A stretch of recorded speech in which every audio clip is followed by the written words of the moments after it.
Hi, this is Ajit Shukla.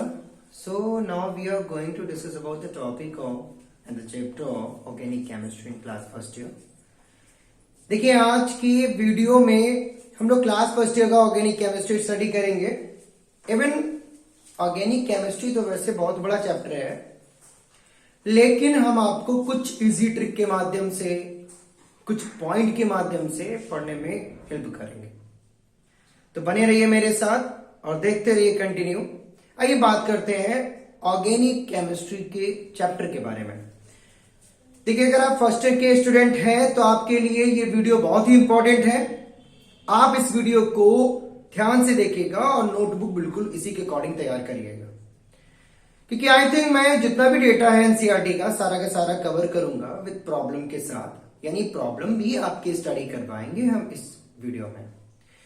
देखिए क्या है कि हमारे लिए लोग क्या करते हैं, एनसीईआरटी का स्किप करते जाते हैं, लेकिन समय की मांग है कि एनसीईआरटी के साथ ही हमें पढ़ना है। जो एग्जाम है, जो नेशनल लेवल के एग्जाम होते हैं, जो यूपी लेवल के एग्जाम होते हैं, अधिकतर एनसीईआरटी ही पूछी जाती है, यानी एनसीईआरटी से रिलेटेड ही क्वेश्चन आते हैं। लेकिन हम वहां पर क्या करते हैं, एनसीईआरटी के प्रॉब्लम को स्किप कर देते हैं। एनसीईआरटी के प्रॉब्लम नहीं पढ़ते ध्यान से, एनसीईआरटी की एक्सरसाइज नहीं लगाते ध्यान से, इवन एनसीईआरटी को स्किप करते जाते हैं। बाद में समस्या क्रिएट हो जाती है हमारे सामने।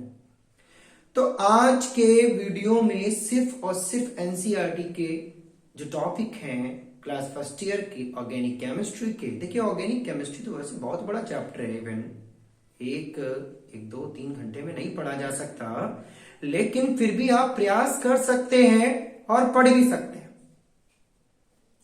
देखिए क्या है, अधिकतर हम जैसे ऑर्गेनिक केमिस्ट्री पढ़ने के लिए बैठे तो ऑर्गेनिक केमिस्ट्री में क्या है, पढ़ते हम लोगों ने इतना डीप चले गए कि बाद में जब पूछा गया तो जो उनकी प्रॉपर्टी थी हमें वो याद ही नहीं रहती, यानी कि हम उनकी प्रॉपर्टी को स्किप कर देते हैं। और जब बाद में पूछा जाता है, इवन टीचर हमारे सामने आकर पूछता है, तो हमें प्रॉब्लम हो जाती है कि क्या थी प्रॉपर्टी, कैसे पढ़ा हमने, कहां से स्टार्ट किया। इवन हमें कोई नॉलेज नहीं होता ऑर्गेनिक केमिस्ट्री के बारे में।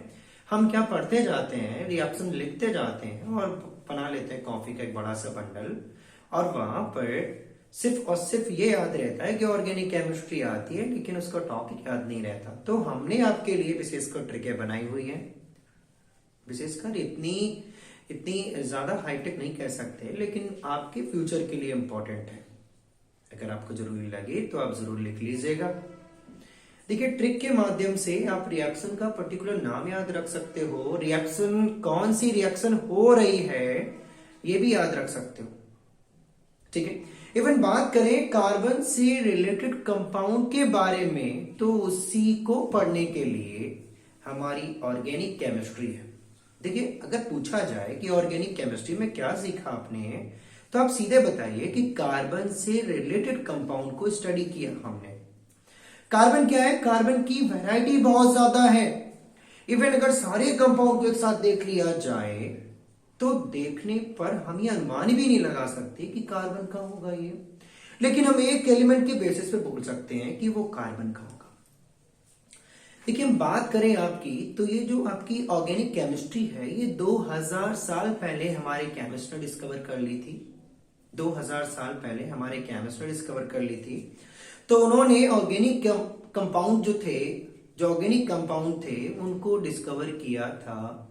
गेस करिए किससे डिस्कवर किया था? वो उन्होंने डिस्कवर किया था प्लांट और एनिमल से।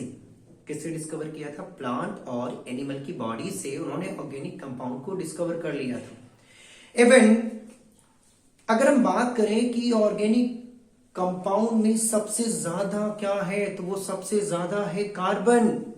कार्बन की यूनिक प्रॉपर्टियां, देखिए कार्बन के पास क्या है, बहुत सारी यूनिक प्रॉपर्टियां हैं। इवन हम समझ नहीं पाते, कार्बन की उन्हीं प्रॉपर्टी की वजह से कार्बन आपस में जुड़ता चला जाता है और बहुत सारे नंबर में मॉलिक्यूल बना देता है। समझिएगा जरा ध्यान से, हमने कार्बन से रिलेटेड कंपाउंड को पढ़ने के लिए क्या किया, एक अलग से ब्रांच प्रिपेयर की। कौन सी? Organic chemistry. आपका चैप्टर नहीं है, ब्रांच है पूरी साइंस की। देखिए क्या है, ऑर्गेनिक केमिस्ट्री एक बुक भी होती है, inorganic chemistry, organic chemistry, physical chemistry. First class में अगर आप हैं तो आप स्टडी कर रहे होंगे। तो ऑर्गेनिक केमिस्ट्री ये जो चैप्टर है ये छोटा चैप्टर नहीं, बहुत बड़ा चैप्टर है। इवन मैंने कुछ ही शब्दों में इसको संजोया है। आप बस बने रहिए मेरे साथ, देखते रहिए एक स्मार्ट तरीके से पढ़ने का नतीजा। देखिए क्या है, ऑर्गेनिक केमिस्ट्री में हम क्या स्टडी करते हैं। ऑर्गेनिक केमिस्ट्री में हम स्टडी करते हैं सिर्फ और सिर्फ किसको बताइए, सिर्फ ऑर्गेनिक कंपाउंड को। तो मैंने एक छोटी सी डेफिनेशन लिखी हुई है, आप अपनी नोटबुक में भी लिख सकते हैं, याद भी कर सकते हैं कि compound of carbon are studied under separate branch.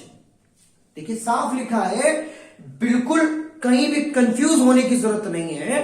क्या लिखा है, compound of carbon are studied under separate branch. Compound of carbon का मतलब कार्बन से बने हुए कंपाउंड कौन से, बहुत सारे हैं। अच्छा चलिए मैं आपसे पूछता हूं कि आपको कितने आते हैं, जितने आते हो ना कमेंट सेशन में रिप्लाई करने का जरूर, जितने आपको पता हो सारे के सारे रिप्लाई कर डालिए, कमेंट कर डालिए कि ये कार्बन से रिलेटेड कंपाउंड है। देखो हमें पता है, नकल मत करिएगा, जैसे वीडियो देख रहे हो ना वैसे ही आपको मैसेज करना है, वैसे ही आपको कमेंट करना है उसी टाइम में, ठीक है। कहीं से सर्च मत करिएगा, कहीं से कोई कॉपी मत करिएगा, लिख दीजिएगा। देखिए कितने लिख पाते हो कमेंट में बताइए, लेकिन मैसेज एक ही रखना, जितना लिखना कंपाउंड, 1 से 2 चैट रखना, बस 2 से ज्यादा नहीं। तो क्या होगा आप सोचिएगा जरा ध्यान से कि कार्बन के कंपाउंड, कार्बन से बने हुए कंपाउंड को हम एक ब्रांच के अंदर स्टडी करते हैं। एक साइंस की ब्रांच है जिसके अंदर हम कार्बन से रिलेटेड कंपाउंड को स्टडी करते हैं। बेटा यही ब्रांच आपकी ऑर्गेनिक केमिस्ट्री है।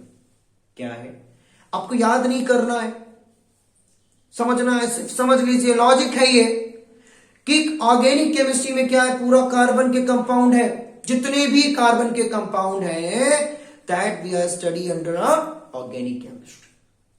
अब देखिएगा डेफिनेशन क्या है, compound of carbon are studied under a separate branch. Compound of carbon are studied under a separate branch of chemistry called organic chemistry. देखिए ऑर्गेनिक केमिस्ट्री में कार्बन के जो कंपाउंड है वो कैसे बने, प्रॉपर्टी की वजह से बने। वो प्रॉपर्टी है आपकी कैटिनेशन। कौन सी प्रॉपर्टी है आपकी, कैटिनेशन। कौन सी प्रॉपर्टी है आपकी, कैटिनेशन, सबसे इंपॉर्टेंट प्रॉपर्टी। कार्बन के कंपाउंड बहुत सारे हैं, अगर हम गिनने बैठ जाएं तो मिलियन से भी ऊपर निकल जाएंगे, क्योंकि 2000 साल पुरानी है ऑर्गेनिक केमिस्ट्री। अब आप समझिए, सबसे पहले डिस्कवरी हुई थी प्लांट और एनिमल से आइडेंटिफाई हुए थे ऑर्गेनिक कंपाउंड। तो हुआ क्या कि 2000 ईयर हो गए हम लोग ऑर्गेनिक केमिस्ट्री पढ़ते हुए। हमारे जो केमिस्ट थे उन्होंने ऑर्गेनिक कंपाउंड को प्लांट और एनिमल से डिस्कवर कर लिया। किससे डिस्कवर किया, प्लांट और एनिमल से डिस्कवर कर लिया। जो इनऑर्गेनिक कंपाउंड थे उनको मिनरल से डिस्कवर किया। ये भी बात इंपॉर्टेंट है, ऑर्गेनिक कंपाउंड को प्लांट और एनिमल से डिस्कवर किया, और जो इनऑर्गेनिक कंपाउंड थे उनको मिनरल से डिस्कवर किया। अर्थ के मिनरल में इनऑर्गेनिक के कंपाउंड उपस्थित थे। तो सबसे अच्छी प्रॉपर्टी कौन सी है जिसने कार्बन के मिलियन ऑफ कंपाउंड बना दिए, वो है कैटिनेशन। प्रॉपर्टी। कैटिनेशन प्रॉपर्टी क्या है, कार्बन के कंपाउंड को, कार्बन के नंबर को आपस में जोड़ता चला जाता है, जोड़ता चला जाता है। आप समझिए, डॉट डॉट डॉट जोड़ दिया।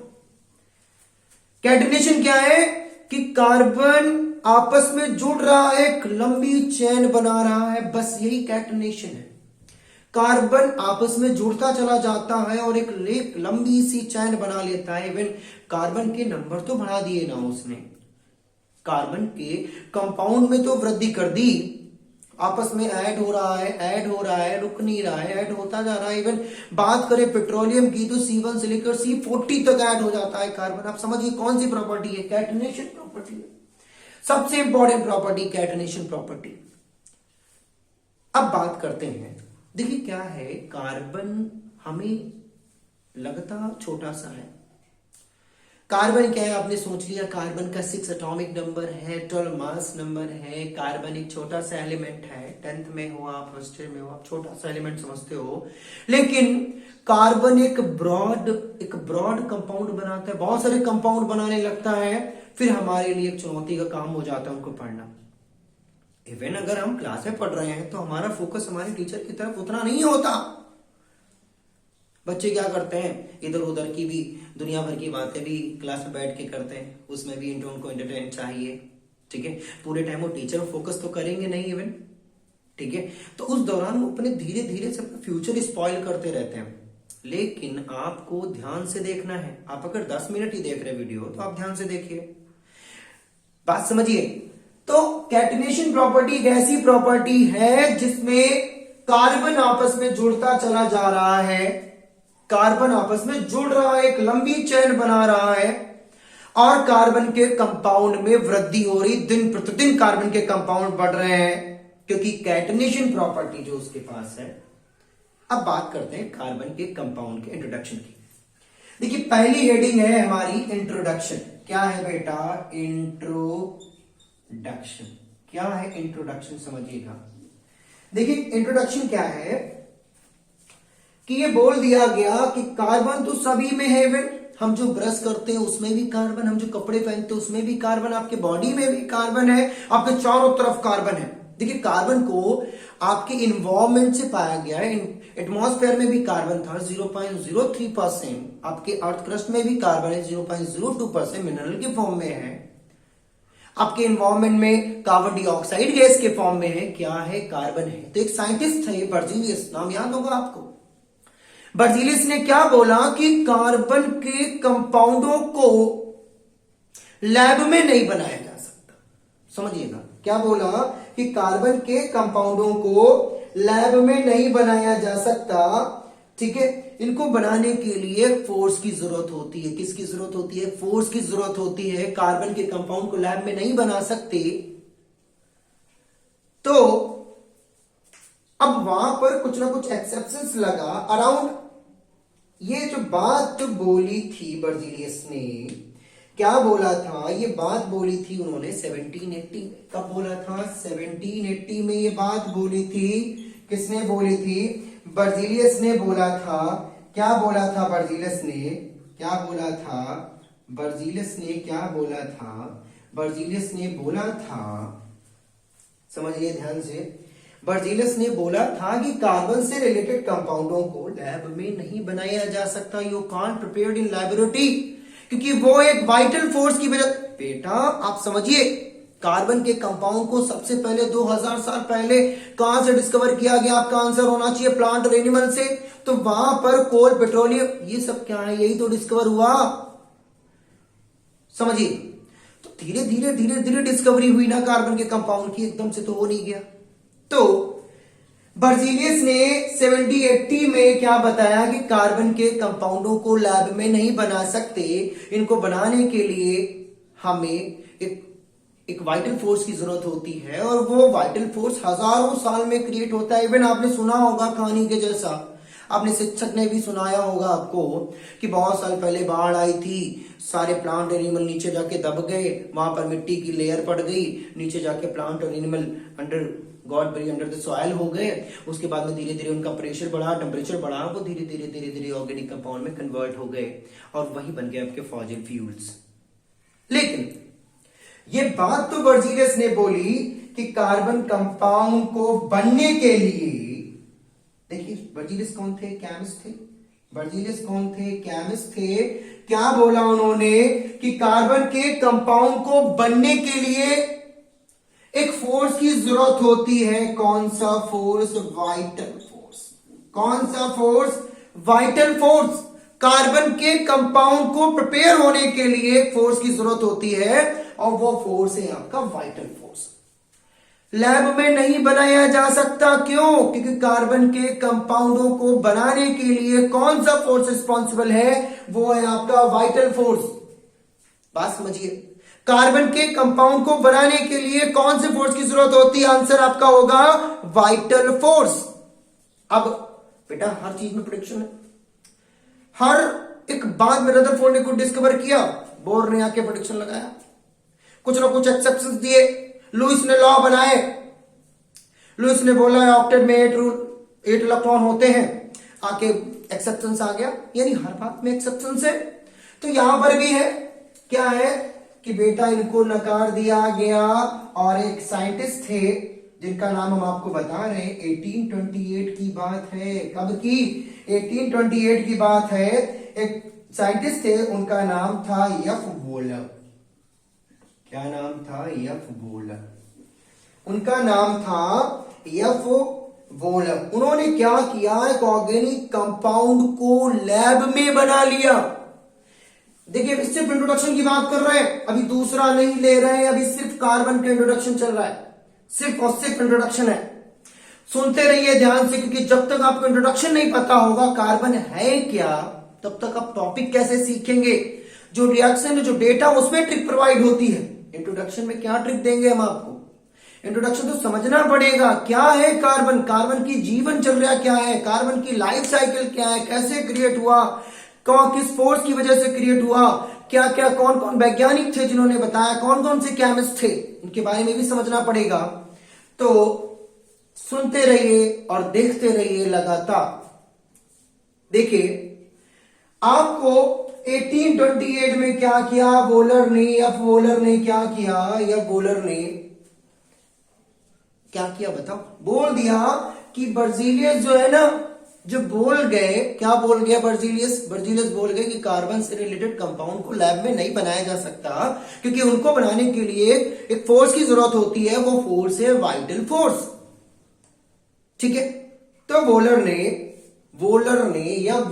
क्या किया, देखिए क्लियर नहीं दिख रहा होगा, मैं क्लियर लिख दे रहा हूं, क्या दिया, एफ वोलर ने क्या किया कि एक ऑर्गेनिक कंपाउंड लैब में बना लिया। एक ऑर्गेनिक कंपाउंड बेटा इन्होंने क्या किया, सिंथेसिस कर लिया, कहां पर? लैब में बना लिया, जिसका नाम है यूरिया। और बेटा किससे बनाया था इन्होंने? आंसर दीजिएगा, किससे बनाया इन्होंने? तो बनाया इनऑर्गेनिक कंपाउंड से। किससे बनाया इनऑर्गेनिक कंपाउंड से। अगर पूछा जाए यूरिया को या वोलर ने किससे प्रिपेयर किया, तो बता दो इनऑर्गेनिक कंपाउंड से बनाया बेटा, इनऑर्गेनिक कंपाउंड से बनाया इन्होंने। बात समझिए, किससे बनाया? इनऑर्गेनिक कंपाउंड से बनाया। तो यह वोलर ने क्या किया, 1828 में यूरिया क्या है भाई? यूरिया कौन बनाता है? ये आप एक्सक्रीट करते हो, यानी आपकी बॉडी यूरिया क्रिएट करती है।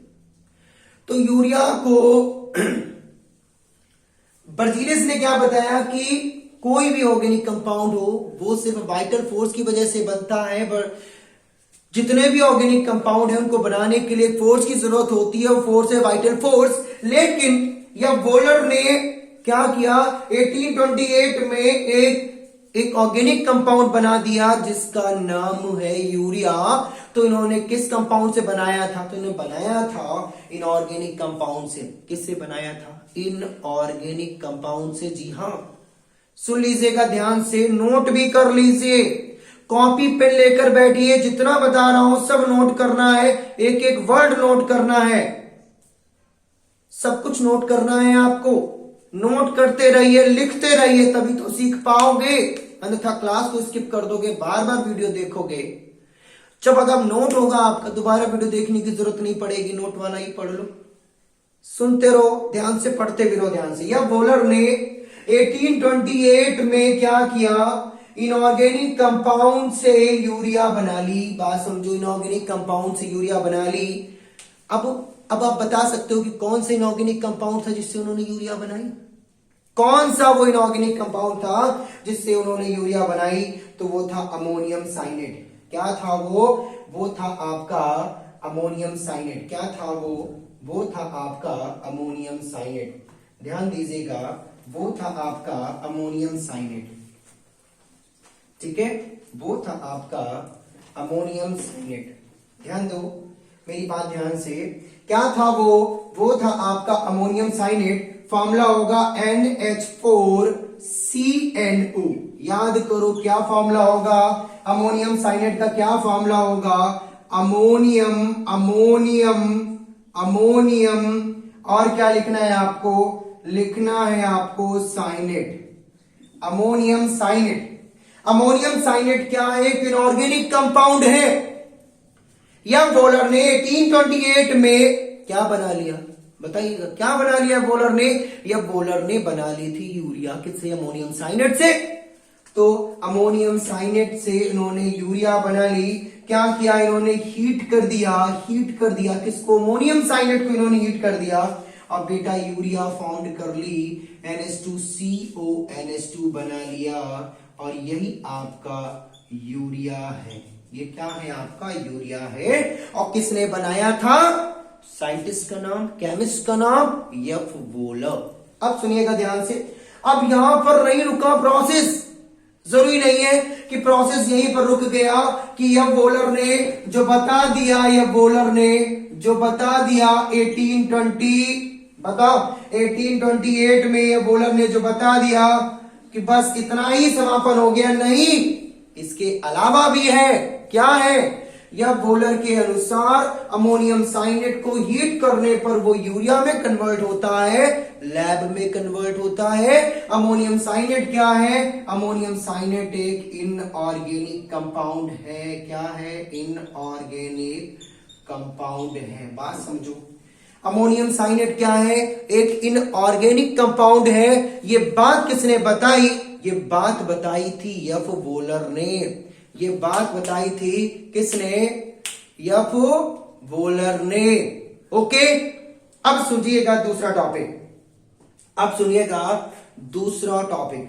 अब दूसरा टॉपिक क्या है कि इसके अलावा भी, यूरिया के अलावा भी लैब में मटेरियल बनाया गया, यूरिया के अलावा ही लैब में मटेरियल बनाया गया। और वो मटेरियल कौन सा था बताइए, और भी मटेरियल थे जो लैब में बनाए गए, जैसे कि पायनियर सिंथेसाइज किया गया भाई देखिए एसिडिक एसिड बनाया गया, क्या बनाया गया, एसिटिक एसिड बनाया गया, एसिडिक एसिड बनाया गया, किस प्रोसेस से, बाई कोल्वे प्रोसेस से। कोल्वे प्रोसेस से क्या बनाया गया, एसिडिक एसिड बनाया गया। कब बनाया गया, 1845 में। कब बनाया गया, 1845 में एसिडिक एसिड बनाया गया कोल्वे से। मेथेन गैस बनाई गई बर्थेलेट से, क्या बनाया गया, मेथेन गैस बनाई गई।